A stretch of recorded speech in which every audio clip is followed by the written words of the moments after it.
You break that, you buy it. Rightio, well, welcome to today's tasting. We're going to be looking at quality levels. Now, I'm doing this because, well, actually, first of all, introduce ourselves.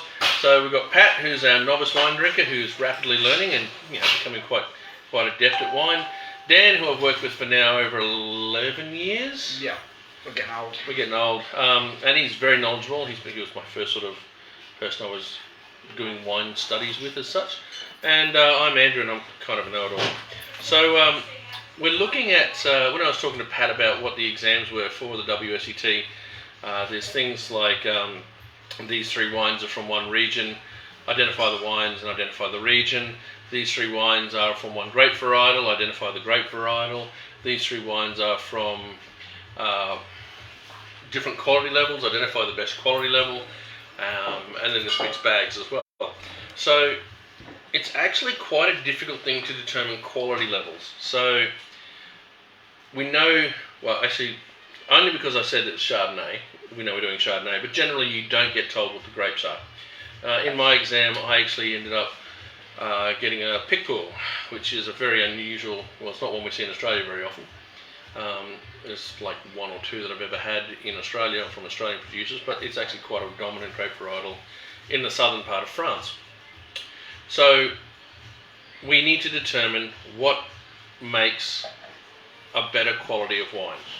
And despite the fact your personal enjoyment, like I personally enjoy the Basilius Filius over the estate range, because I find the Filius one to be more oak, a bit more texture, whereas the Basilius estate range wine is a little bit more austere, better for aging, but is clearly a better quality when it comes to it.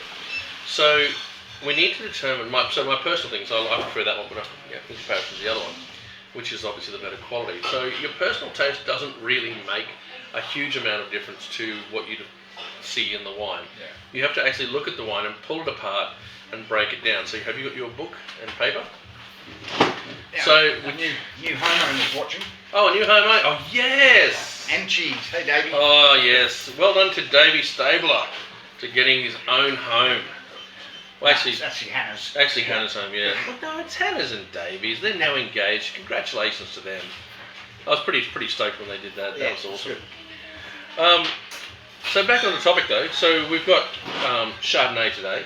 So normally, Pat, you wouldn't know what they are. You just see those three wines. So you actually got to guess the varietal, grape varietal, and the quality level. So what you do for the first part is you literally write out tasting notes for each of the wines. And the way to do a good tasting note is at the top of the page. I'll just write at the top of the page there. Right, is C. Just write the following letters because it's going to stay. It's quite a long one. So C, I, C, C, I, A, S, A, T, A, B, F, F, F, Q, B, L, I, C. That, L, I, C. That, all that, you can put it in any mnemonic you want. I actually think of it pretty easily as CIC, Command and Control. CIA is obviously the American agency. And I sat next to my BFFFQ. And Blick is my determinant. So what that literally means is, you should put a line just after the CIC, and then put a line after the CIA. That first two is CIC, so that is literally what the wine looks like. CIC, is it clear or is it hazy? Then you look at the intensity of the colour, and the C is the colour itself. Now all these wines pretty much look exactly the same. So quality is not defined by the colour generally.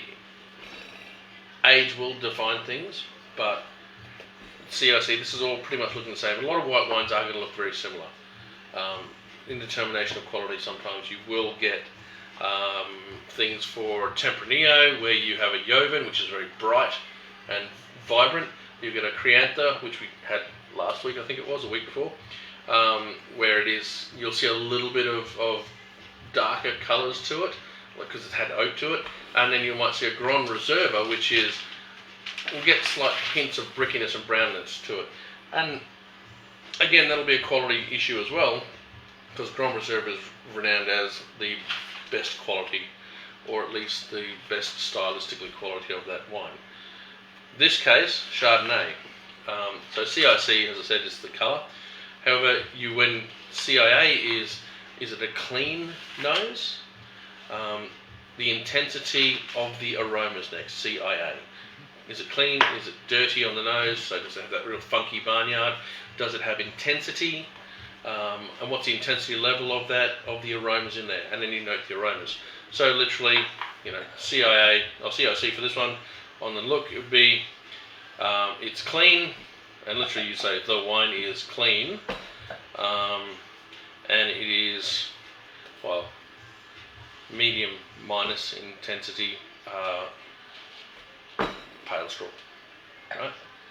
So you're looking at that, you'll write that. It's not lemon lime, it's the next step up. It's not golden. So you actually note that's the colour, and that's your first line in writing out a wine note. The second line would be, clean nose, so there's no, as I said, no barnyard or anything. Medium plus intensity of, and then you write out the aromas that you're getting. So Pat, would you just grab a glass, and what aromas are you getting in this?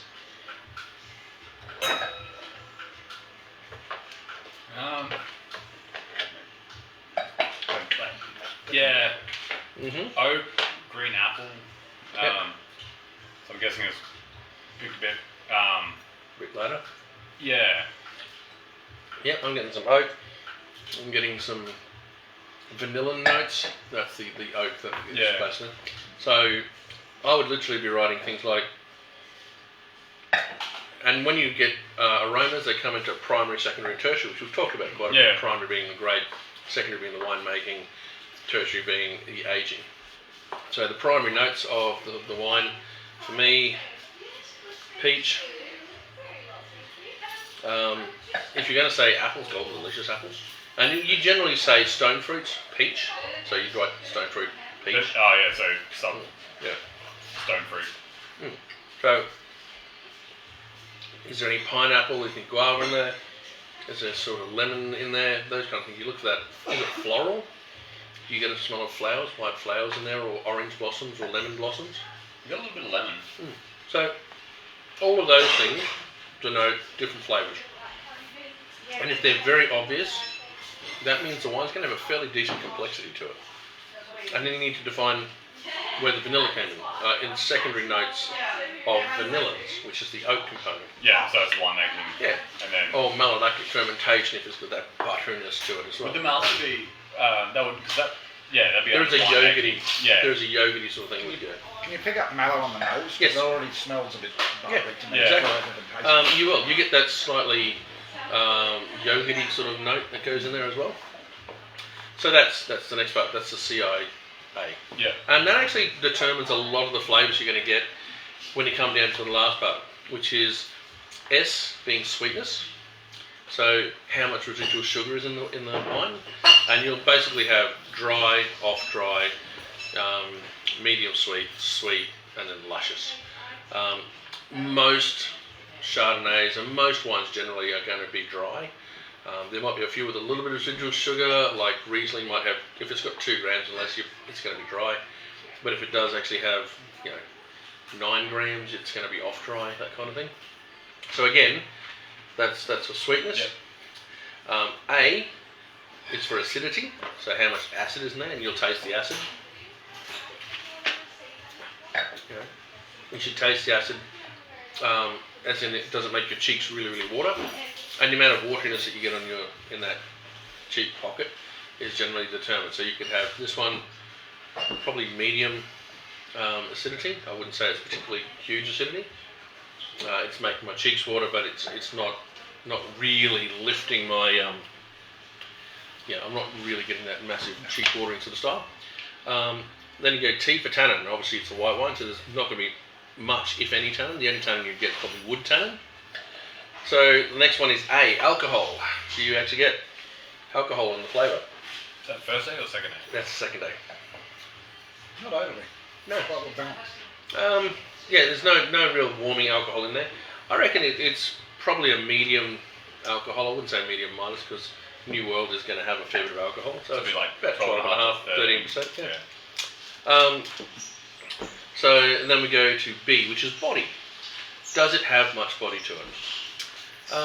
No, it doesn't have a huge amount of body, but it's again, body is a very important part, and this is where your textural components can come in as well.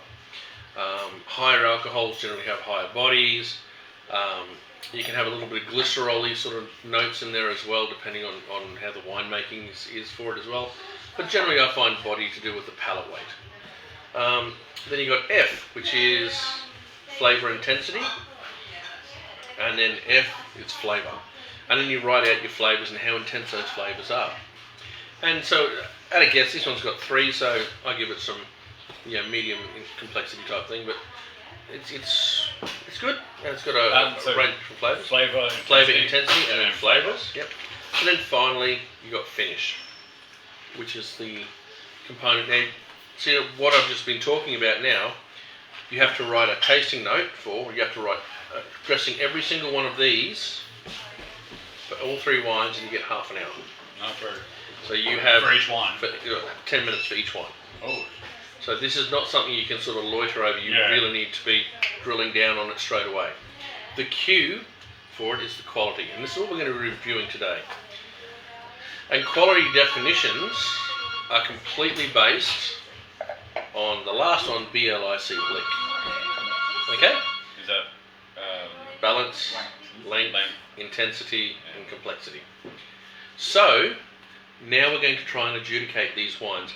Now I'm not going to ask Pat to write out all of his notes, but when you write all of these things out in an exam, they must be in full sentences. You can't just write clear, medium, plus. You have to be descriptive. You have to say. What's the last C? Sorry? The last C is complexity. Oh, yeah. Yep. So that is exactly. Still missing those 3. Still missing which one? Sorry. C. Is it clean or is it dirty? That's the nose. And I for intensity. I thought that was intensity. That is. That's for the colour. That's for the oh, okay. Yep. So it's broken into segments. Yep. Okay. So that's the. If anyone is doing WSET, that is literally how you do it. This is it's a formulaic way of writing it, which is really, really good for your examiners to look at. And now, A is for acid. I've got acidity and acid. Alcohol. I've got alcohol there. So what have you done? No, that's aromas. Okay. Yeah. So the CIC is always for the colour. The CIA is for the aromas. Yeah. And then the SATABFFFQBLIC is for the last one. Trust me. Just rattle that off. Oh mate, hundreds and hundreds of wine notes to get that down. So what we're going to do is we'll have a look at each of the wines. So making notes on this probably is the best thing. So let's grab the first one. So colour, same as everything else. Nose, it's got some nice flavour, it's got some nice aromas to it. Yeah. There's probably about 2 or 3 aromas that are predominant in there. I guess some like honeysuckle or something. Yeah, more honeysuckle, blossoms, I reckon honeysuckle blossoms to that. Don't overstretch trying to reach too much because what will actually happen is you'll drill down on a wine so much that you're going to make it much more complex than it is. So you want to be very obvious. And in fact, some of the most complex wines are not the most intense wines.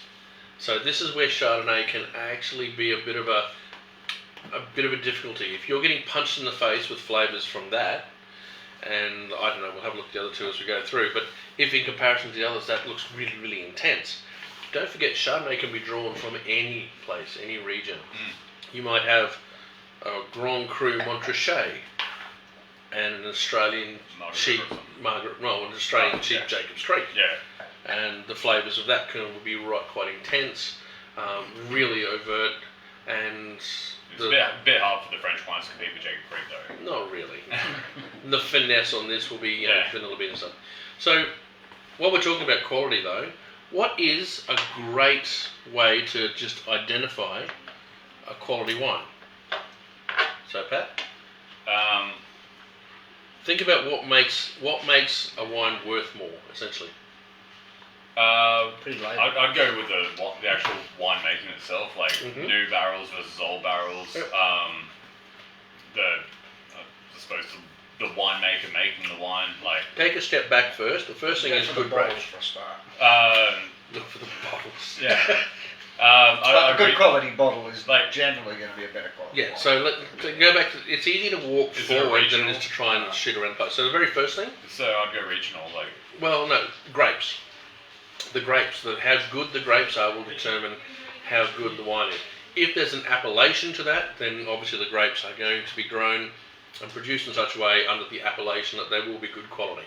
But there are still levels of good quality inside that. The difference between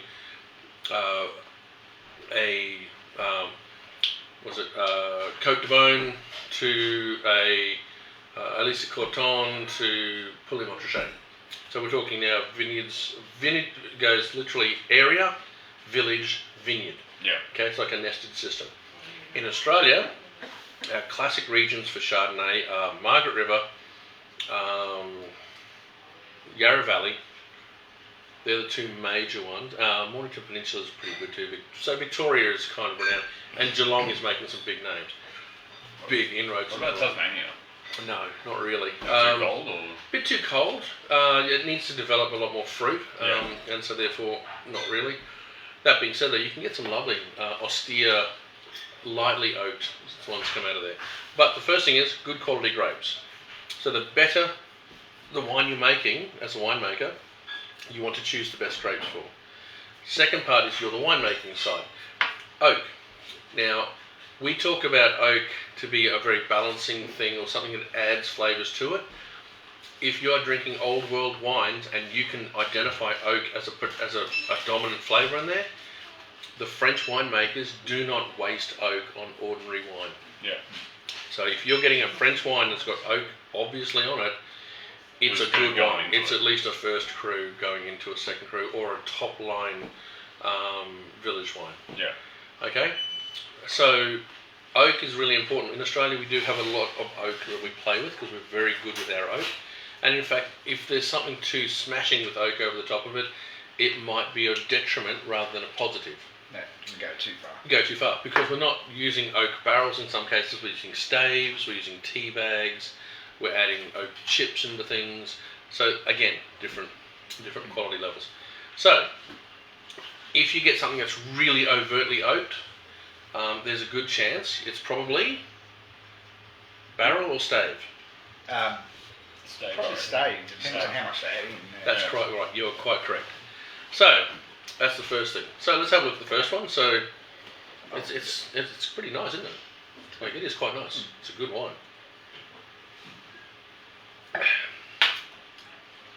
So is there any downfall to that wine? Is there anything you think it isn't? It's lacking. And think about your balance, length, intensity, and complexity. Finishes quite quick. Mm-hmm. Sis? Oh, yeah. Just no, turkey. That'll buy. Turkey. Okay. Like, I suppose Oh, yeah. it's pretty balanced. Like, It's a good wine. Does it actually make you go, how amazing, or is there any sort of... I would put it this way. I probably wouldn't give it a wow factor if I was like doing the scoring. Yep. There's not much. Like, there's not as much mallow as I thought there was going to be. Like, it's not got that like thick butteriness, but it is pretty balanced. So It's nicely balanced. It's quite light in body. yeah, Where do you think it would fall in the spectrum of price point? I'd probably put that as the cheaper one. Cheaper one? Actually, Okay. no, because it's balanced. Like, because I was probably looking for more the intensity. I'd probably go mid tier. Mm-hmm. It's Okay. probably around $30, $32 Yeah. the most. Okay. Righto. I'll put that one to the side. That's, with the opening, it has to be somewhere up there, I think. Now it depends if they said we're talking about staving, which you Yeah. can do for lower end stuff. Let's try the next one, see what it's like. The other part is, as I said, you can get from different regions. So if you suddenly had, let's just say that's an Australian one, which it is, and these two, and that's an Australian one from a warm climate, you're going to get lots of fruit. So you use lots of oak staving to balance it off, maybe adjust it with some acid to make it Yeah. the full package, great. But then you might go to another region, like a cooler climate region, and you're going to get more of the, less tropical fruits, more of those, citrus, lemon and limes. More you're going to get, but the oak will be like vanilla beans, just sort of sitting in amongst, nestling into there. But as you drink it, you get more and more flavours coming through. So, let's have a look at the next one. Colour, exactly the same. Yeah. Nose is actually quite restrained. Yeah. But I get a bit of that fusel sort of nose on it. Yeah, a little bit of fusel nose to it.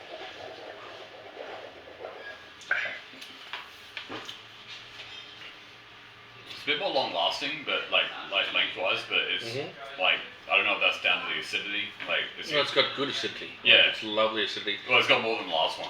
Oh yeah. Yeah. And for me, that last one was more intense with its flavours, which is good, I guess. But also, in comparison to that one, you can suddenly see the acidity is really, you really do need acidity to balance things off.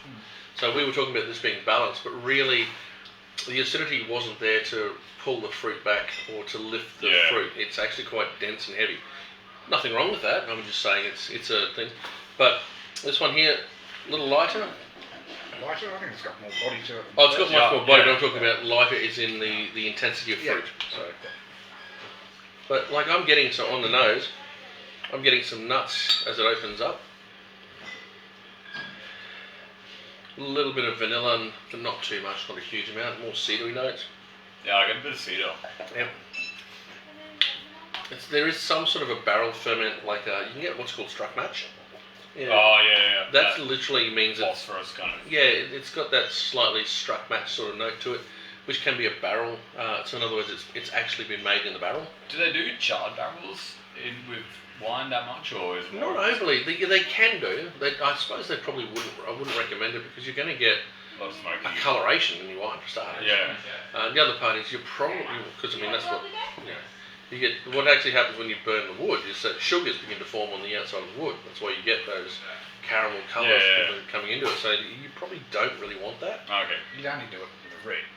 If you're going to do it. Yeah, I mean we have had wines that have been aged into or finished into whiskey barrels and bourbon barrels and things like that. Jacob's Creek put out a range called the double barrel range, which was actually interesting. Like it was definitely a marketing approach to wine, which I thought was interesting in itself. But did I think it was a great wine? It was good. I wouldn't say it was great, but it was good. And I thought for the price point that was actually quite a good thing. I get a bit more lime, like on the nose for that one, I think. Which would suggest what? Picked later. Later? Later, because Lime and citrus. yeah, because you're looking for more tropical notes if it's like picked. In warmer climates, tropical notes turn up earlier. Yeah. If it's a cooler climate, you're going to get more citrus notes. Yeah, because I thought Australia was more of a. It is a warmer climate, definitely a warmer climate, but you still have cool climate areas in it, cooler climate areas, not cold climate areas. Those cool climate areas are places we've talked about which are classic for Chardonnay. Yeah. Okay. Yarra, Mornington, Margaret River, which is probably the more warmer region. It's going to be more moderated. You can get Adelaide Hills Chardonnays as well. Coonawarra, which I actually quite like, some of the Coonawarra Chardonnays that come out. That's because of that current that wells up just outside of the mainland near Coonawarra. It brings us a lovely cooling breeze in the afternoon. So again, literally looking at those two wines, I'm guessing one is from a completely different region from the other, which would suggest that one is coming from a much warmer region, one's coming from a cooler region.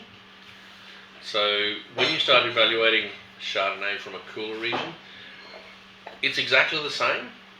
All this charting is exactly the same, but you'll be seeing a lot more different flavours and different levels of complexity and different acidity, and you need to note that down in your notes. So at the end of the day, when they're examining it, they literally go, yeah, he identified this as a warm climate New World wine. He identified this as a cooler climate New World wine. He correctly identified them as Chardonnay, maybe, because that is two classic looks of Chardonnay. And in fact, if you ever try these, that is classic. Chardonnay is classic on it. And they'll mark you and give you points for that. Yeah. Even if you get completely the wrong quality level. If you think that it's fantastic, it's come from a warmer region, and you think that is the best one that's on the table. They might go, okay, let's just say that is the lowest one. Well, yeah, they've actually said your personal opinion has gone a little bit wrong, but we've seen where you're going. You've identified this as a warmer region, and they'll actually understand your logic, but you've got to write your logic down. Yeah, yeah. So on this one, It's kind of like school, you got to show your work.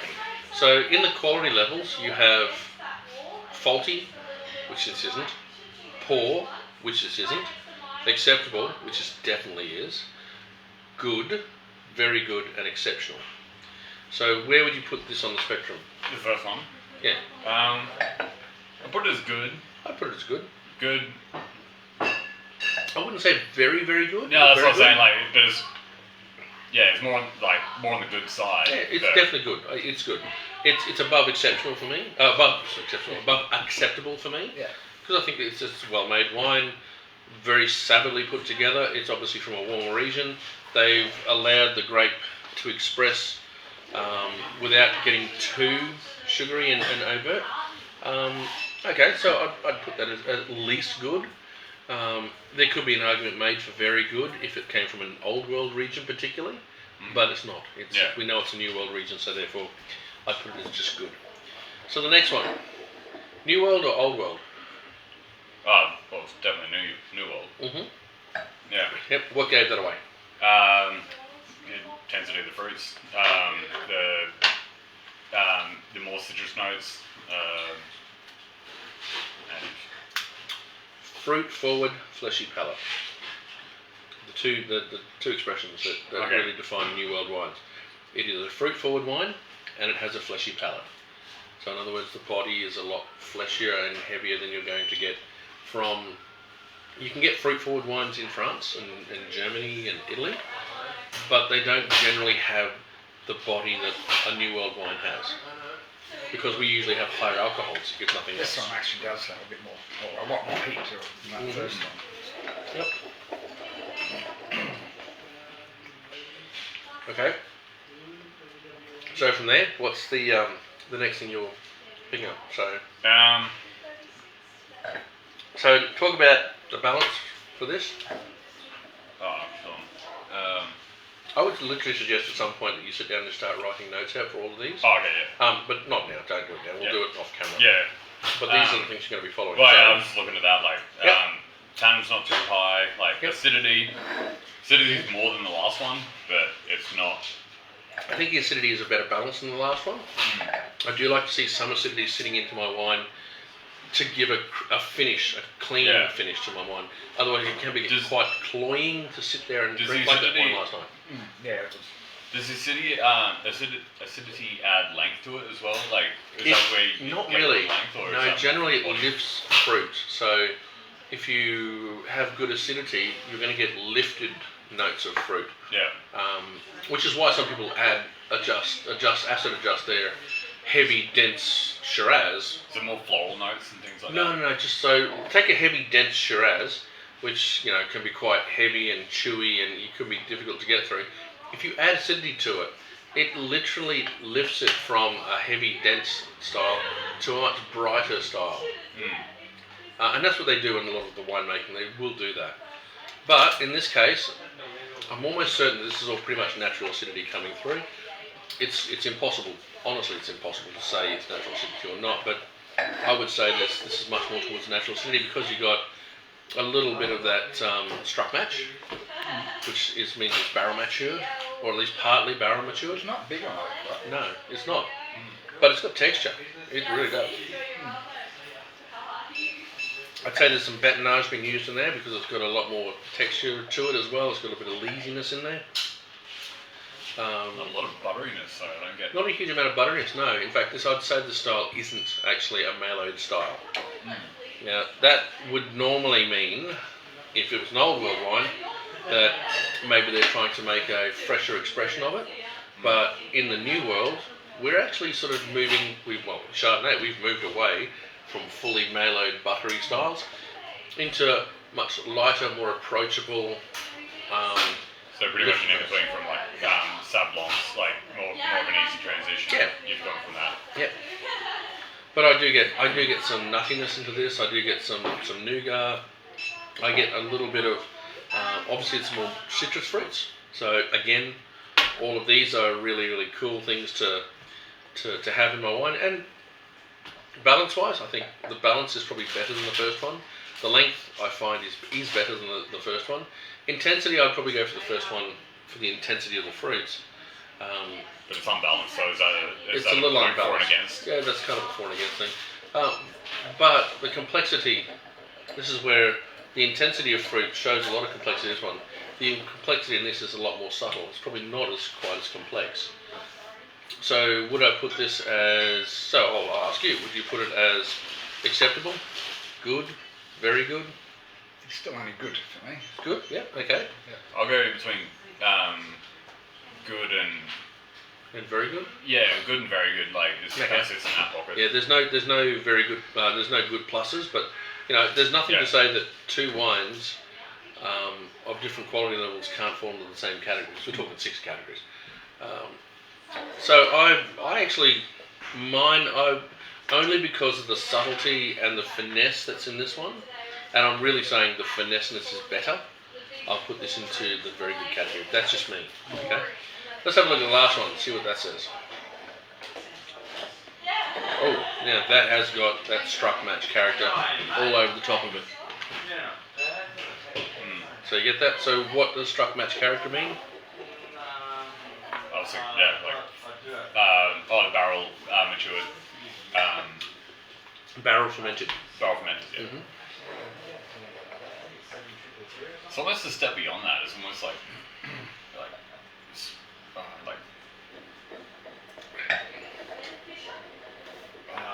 explain it. Burnt wood kind of. Yeah, I get that. Probably just go for the struck match and sort of leave it at that. Yeah. If you're going for toasted notes, you can get toasted notes from the oak as well. And in fact, I do get a bit of toasted notes in there. Get it on the palate. Yeah. Yeah. Sort of breadiness. So on the nose, I've got just massive amounts of struck match, which kind of overwhelms everything a little bit.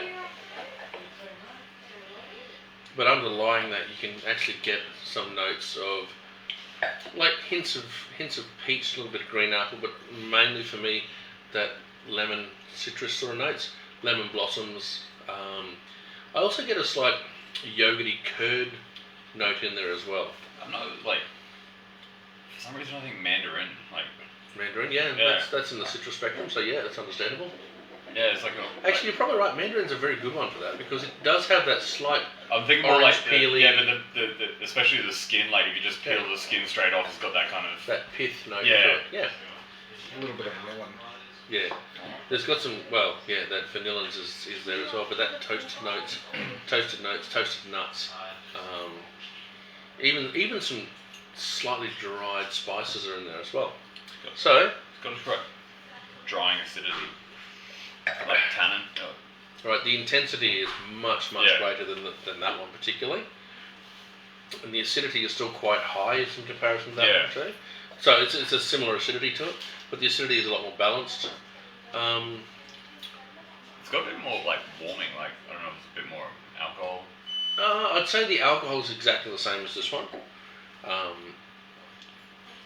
Yeah, I don't know. Look, for me, this has got a better balance than this one and this one. Lengthwise, I think it definitely finishes a lot longer than the other two. Yeah. Intensity-wise, well, it's far more intense than that one. And this is what was winning this one for us, was the intensity of that one. So intensity is pretty good on that. Complexity-wise, well, just the fact that you can actually taste so many different subtle notes inside it. It's not just overt with everything. So what's the toastiness come from? That's 'Cause actually the oak. That is just oak. Is it? Yeah, that is an oak. That's nice. Yeah, I get Ian like Summerland. almonds and things like that as well. Like more dense nuts than just pine nuts kind of thing. Yep. Ian Summerland. Yeah. First one of these I've watched. Good job, guys. Oh, thank you. So this is a lot better with those toasted notes. So acceptable. Good. Better. I'll put that Very in good? I think very good for me. Yeah. Yeah, I'll put it in the very good. Like I'll sit it at the top end, if not the very top of it. Yeah, like I that's think it's that's the winner pretty for me. Yeah, it is by a long stretch for me. But whether it's the top one or whether that's the entry level, this it's kind of one where I could win or lose. I could either win. I could double win though, because I could say that it's the more expensive wine. It could turn out to be the cheapest, and then I win as well because I get to buy it. I get to buy it cheap. Yeah. Cool. Right. So we've made our decision, guys. What are we going with? So I'm going to go. Favourite, or? No, not favourite. This is for talking quality levels. Which is the best quality out of these three? Which has got the one that shows the most quality? I think For me, third. third. Yeah. Third one. What was the next one after that? I'll probably go the second, just because it's like a bit more balanced. The other one seemed like just without the acidity, just seemed a bit more unbalanced. Well, I would actually completely understand if you went for that one, because this one seems to have a lot more of those intense fruits, intensity of. It's basically all about the little bit of fuchsia I had on the nose of that, so I sort of went, I didn't. When I first smelled it. Yep. 1, 2, and 3. Okay, Dan, you want to pass over that box over there, and we'll pull out the wines, and we'll try and guess which one goes with which. Which box? That Yalumba Y series box. There's a couple of boxes to choose from. Yeah. Toka. And McWigan. Okay. So, which one do you reckon the Toka Estate Range Chardonnay was? I'll go number 2. What is that? The other one's the C&T, the Cafe. Oh no, Brown sorry. colour. Wait, So that's the entry level for the Toka. That's the top end for the Toka. I'll go that one for the. You reckon that one for the top end? Dan, which one do you reckon for the next one? Probably. Cafe. CMT. That one's the middle one. So that one. So you reckon McWiggins is the first one? I'm Or the second one? No, I think it's the first one. First one? Okay, you are completely correct. So, McWiggins Chardonnay. This is not your black label Chardonnay. This is actually the single batch project that they did, which is the one that I think they should really focus on, because this is actually a really good range of wines. Especially with the price point. Like. Oh yeah, we're looking at $15 for this. Now where is this from? It just says South Australia, so essentially that's all they're going to tell us about that. So it's from South Australia. You're probably looking at a blend coming out of the Riverland, which is going to be a warmer climate, and which is why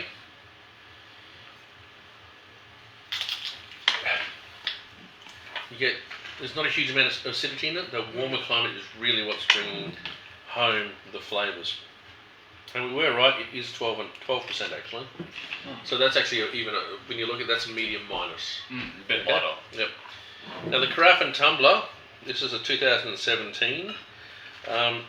This is 13%, so it does have a higher alcohol, like you were saying. But it's from Yarra Valley, a classical region. So no matter what happens though, the grape cost for Chardonnay at Yarra is going to be much greater than the cost for Renmark. So when they're actually picking the grapes and they choose which ones they're going into, the lesser grapes go into here, the better grapes go into here, and they'll actually wine make these differently from each other. So this one has got... With the buying power of the McWiggins though, like they'd be able to source grapes at a cheaper rate though, because they'd probably have a bit more of a monopoly. No, God no, because McWiggins, despite the fact they are quite a large name, this is a single batch project, so what they're essentially doing is they're buying from a region, and they're just using a regionality. They can make wine from Southeast Australia, which is from Brisbane all the way over to WA. That's that Southeast Australia part. Large region. That's a very large region. How do they get southeast out of that? Because from WA is from like- Brisbane Yeah.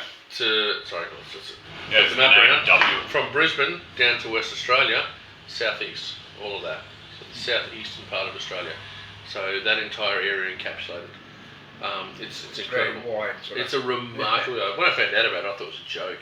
They might as well just say product of Australia and get it over with. But anyway, so as I said, warmer climate, coming out of probably a bulk producing region, but really well made. Like Yeah. I think that's the extremely well made. Yeah, the winemaking, like The winemaking itself, Who even is the though winemaker for the McGuigan single barrel? well, Steve McGuigan is acknowledged as the winemaker for McGuigan, but he has a team, a massive team under him. So most likely wood staves? Yeah, wood staves, absolutely. There's no way they're going to be producing this grade of wine without $15. for $15 with barrels. It just does not happen. I really get like honey notes from now, like especially since it's opened up a bit. It's gone. Yeah, it's actually. It reminds me of that that toasted honey IPA from Stonewood. Oh yeah, that's true.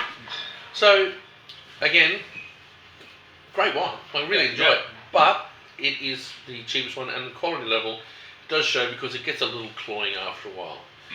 I have had some wines at $50 that actually get that same cloying thing, but they're well loved because they're coming out of like this region. So there's a bit of pomp to it. There is a lot of pump to it, but in the end of the day, that was a good expression of Chardonnay. I don't know if it's put it to very good, but definitely good. No, It's definitely a good, like, it's a good quaffer. It's a good quaffer and it's a good wine. The Carafe and Tumbler from Tokar, which is the Yarra Valley, which is a classic region, shows all the classic sort of regionality of Yarra Valley. The only thing it lacks, I think, is oak. If it had more oak to it and a better balance, slightly better balance, a bit more intensity, it would be equivalent to this. But that's why he's declassified that into there. It's the winemaking in this is been a bit quicker with the oak, using older oak rather than new oak. So we're using 2 or 3 year old barrels to get texture, but not bringing any major oak character into it. It's also not maloed, or if it is, no, it's just not maloed. Very mild. I'd say it's no maloed. So, again, I would put that in the same category as this, so good, but because it's from a classic region that does show from that regionality, that would push it into that next quality level above. See, Okay. like, I'd more likely buy this. Oh, you'd more likely buy it, yeah. Yeah, because that's kind of where the price point, like, that's one thing I don't really understand yet with, I understand it, but I don't get it, like, with the wine, like, how you can adjudicate a wine and not bring price point into it. It does. Well, price point is a big thing for this. Yeah, well, like, if you look at, like, the wine shows where they taste all these wines, like, some can be, like, $10 and then some. Oh, you're talking about wine judging. We're talking. We're in a different category now. Okay, yeah. So it's massively different. So we'll leave wine judging to another time, but I do understand what you're saying. So one part of the exam used to be in the quality level what price point it was. Yeah. The problem is though that you can't do that because in Australia that is $40. Yeah. Okay, or $45. If that was a $45 French Côte de Beaune, it's probably from the edges of Côte de Beaune. It's probably from the heights of Côte de Beaune. So therefore, does that mean that that wine is better? No, actually, if you go over there and buy that wine over there, it's 15 to 20 euro. You buy this bottle of wine over there, it's 40 euro. So price is more to do with globalization and trade of wine will determine price as well. So it's you need to construct apples and apples. Yeah. So if this wine is $40 here, translate that to cost of goods. Add the cost of goods into the whole taxation period.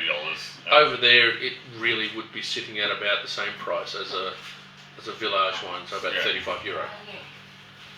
So yeah, it's hard to do because price points are, whilst important inside a country, when you're looking at international wines, there's too many other factors affecting it.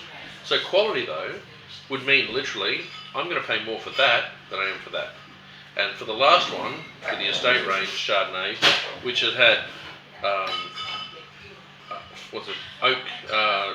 oak fermentation, extended maturation in barrel, new oak barrels, batonnage or lees stirring. I would say that shows all the characters of better quality wine. Yeah, you can actually pick out the individual, like the complexity is definitely more. Yeah. But even when it comes to the intensity, the actual intensity matches the McQuiggan's, but actually shows a lot more finesse. And it's got a lot more happening with it. Yeah, it's exactly. More character to it. So that is literally how you judge quality of wine. And the thing is though, we did that in about 45 minutes of just talking. When you're doing the writing side of it, we have to do the whole thing. Full lines, full sentences, taking into account every one of the CIC, CIA, SATA, BFFF, How many letters Q, are there? BLIC. 1, 2, 3, 4, 5, 6, 7, 8, 9, 10, 11, 12, 13, 14, 15, 16, 17, 18, 19. So 19 different letters. 19, so it's 19 full sentences. Well, yeah. Oh, well, not full sentence. You can actually put some sentences together. Well, because you'd probably like chuck in like intensity because you got intensity like 3 times. And, So you go no. What you do is you literally go. You break it down to like. You break it down. So the wine colour. looks like the following thing. The wine is clean. The wine is clear with medium minus intensity or medium intensity of straw. Then the next one is the wine is clean on the nose with medium plus intensity aromas of, and then fill those out. So you're kind of building your sentences using those 19 points. So the thing is, at the end of the day, once you've written out your notes, if your notes don't match your quality assessment, you'll fail. Let's just say you've written your notes, and let's just take this one. Okay, we'll take the medium one because it's the one that all of us kind of agreed was good to very good, but was not as intense and complex as this one, but had a much better balance. So what you actually wrote out in your notes, let's just say you said it was more restrained, more austere. There wasn't quite as many complex notes in there. The intensity wasn't as high, and the length wasn't quite as long as this one. Yeah. And then you write that out and you put it as a better quality as that one. Yeah. What is your reasoning? Your reasoning comes out of here. Yeah. That all those sentences you've written before, you have to refer back to in your blick to determine your quality. Okay. So this is a really thing. When you write your notes, write exactly what's in the glass in front of you. Then after you've tasted it and written what's in the glass in front of you, literally push it away and then write what you think from your notes. Because even if you dreadfully get this wrong, let's just say for a moment that we determined that, and let's say it was a borderline call. Let's just determine that as the poorest wine of the three, and we thought that was actually probably a medium range wine. That's how I put it. Yeah, well, that's how you put it. Yeah. If your notes say that in the writing and the way it's written, and you go, this wine for me wasn't as good as this one because it didn't have the same complexity. It didn't have, whilst it had better acidity, I found more intense notes here with a better finish than this one, which lacked the winemaking characters which I would expect to see in a better made Chardonnay. You're going to get full marks. Yeah. Even though this is obviously the better quality, if you can show that in your notes, you won't get full marks. You'll actually get a really good solid, because you've explained why you thought it was good. And by the way, the guys who are examining this realise that in some cases you have never seen these wines before. You might have tasted quality wines like this, but not from these exact wines. And they'll go, well, I can see why. I mean, he said the complexity of this was much greater, and I have tried it, but the balance is nowhere near as good as this. Like the balance itself. So much better. Yeah, but the oaking in this was so much better, but it was very overt oak. So he obviously was seeing overt oak and intense fruit, but he wasn't seeing intense fruit here, and he wasn't seeing a huge amount of oak here. But he did see that there was acidity and there was a good balance, but he found that this one was just better. They might even just go, you know what, despite the fact this is the better quality wine, maybe he's right. Maybe I need to reevaluate what I think that wine is. But, as I said, at the end of the day, price points for that, 15, 25 and 40. And I thought, what did I say that was? You thought that was a $30 wine. $30 bottle. So how good is that? Good for them. Yeah, it's great for them. And by the way, we're not sponsored by McQuiggins in any way, shape, or form. Generally, we don't like them, but you know. This one's different. Yeah, this one is. They're honestly, their black label irritates me no end, but it's made for a consumer that likes having sugar in the wine. The single batch project is, I think, is probably what they should be hanging their hat on. But they also have another step above this, which I haven't seen for ages. I don't even know if it exists anymore. Called the not single barrel. The single vintage or single vineyard? No, it's not a single vineyard. There was one they had actually, which is what Steve McQuiggan was getting all of his awards for, and I haven't seen it since. Small batch. Oh, project. small batch, yeah. No, we had it for a while. We did. I loved it. I thought it was fantastic. I thought it was great wine. But, you know, there was just, we had so many people that were just, oh, what do you mean I'm going to pay more? I buy that for $10. And I'm like, no, not this one, you don't. It's $30. No, I don't. No, I've had that before. And Yeah. So, yeah. Same argument. Yep. Anyway, at the end of the day, we've now looked at quality of Chardonnay. You can do the same test with any other wines. Shiraz, Cabernet. The first thing you need to do, actually, if you want to do this properly, which we should do one day, but it's a bit hard to advertise it and then do it, is that we should look at, completely blind, one of the exam questions defining quality, or defining country, or defining area. So you set down like three random wines. No, they have to be linked by something. So they can be either links, so they can be Three new well wines or something. No, they can be like these wines are the exam questions can be one is pick the country or the region or the appellation even. And you'll have three wines in that appellation. It might even be one white, two red, or two white, one red. Or it could be all just red, you know. But a lot of appellations do white and red, so you can usually have a bit of a gimme in that one. Or we can look at, so that's the country or the region.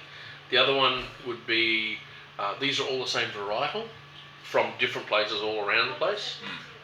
What's the varietal and say why? Yeah. No, not say the region. Well, if you're good enough to do the region, but say what grape it is and why. Yeah. And that's really, really a hard one because if you make it, it's usually a give me in there, but the other ones are usually fairly esoteric, and you usually go, wow, that's. No idea. I've never had Cab Sav like that before. I've never had a Cab Franc like that, or Pic Cool or whatever. Then there's quality, which is what we've just done today. Then there's mixed bag, which is you have three wines in front of you. Tell us what they are and where they're from. That's a painful one, but it's a good one though. Again, you have to identify every single wine off the basis of what it is, and usually they're classic and iconic wines. So anyway, what do you want to do next time? Well, I think it's already chosen, isn't it? Pardon? We're doing the same thing with Shiraz next week. Doing the same with Shiraz? Sorry, under the computer as what? Doesn't scan. I was trying to search it. It was under. Is it bin chicken or something? No, Bin Chicken's the other one. What's the Brendale Brewing, isn't it? Brendale? I did try search Brendale. Okay, otherwise it should be Pirate, I think it is. Tried Pirate. Oh, okay. Anyway, I'm going to go and fix this problem. So, drink well, drink like a Zavi. Cheers. Cheers. I like having the Chardonnay left over. So we didn't decide what we're doing next one? We'll work on that one. Right here.